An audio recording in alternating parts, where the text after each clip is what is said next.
রূপের ঝলক আর বিলাসবহুল জীবনযাপনের আড়ালে লুকিয়েছিল ভয়ঙ্কর এক প্রতারণার জাল।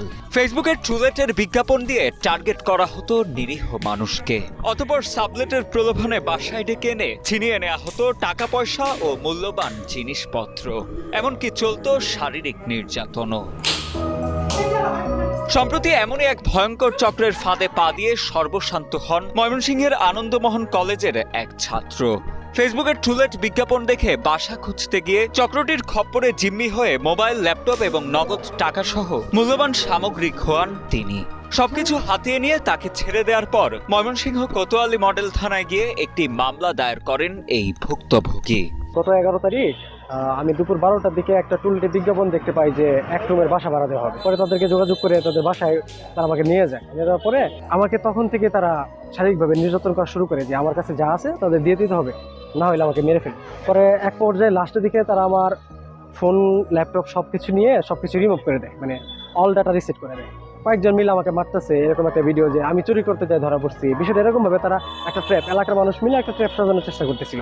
ভুক্তভোগী ছাত্রের দায়ের করা সেই মামলার প্রেক্ষিতে 12 সেপ্টেম্বর ময়মনসিংহ নগরীর গুলকিবাড়ি এলাকা থেকে সাদিয়া জাহান ও ফারিয়া আক্তার নামের সেই চক্রের 2 হোতাকে গ্রেপ্তার করে পুলিশ। বিভিন্ন সামাজিক যোগাযোগ মাধ্যমে তাদের বিলাসবহুল জীবনযাপনের বেশ কিছু ভিডিও পাওয়া গেছে।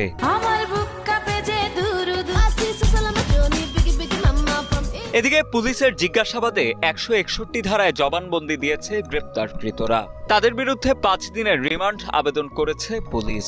এছাড়া ফেসবুক ভিত্তিক প্রতারণার এই চক্রে কারা জড়িত এবং কিভাবে তারা পরিচালিত হচ্ছে বিষয়গুলো খতিয়ে দেখা হচ্ছে বলেও জানান ময়মনসিংহ কোতোয়ালি মডেল থানার ভারপ্রাপ্ত কর্মকর্তা শিবিরুল ইসলাম। নানান ধরনের গ্লোবাল বিষয় সম্পূর্ণ কথাবার্তা বলবে। প্রথম গ্রুপটা এই গ্রুপ, দ্বিতীয় গ্রুপটা হচ্ছে তাদেরকে নিয়ে টাকা পয়সা সংগ্রহের জন্য, আরেকটা গ্রুপ হচ্ছে চাঁদা দাবি করবে, আরেকটা গ্রুপ হচ্ছে আপনার কোথাও বাসা ভাড়া নেবে।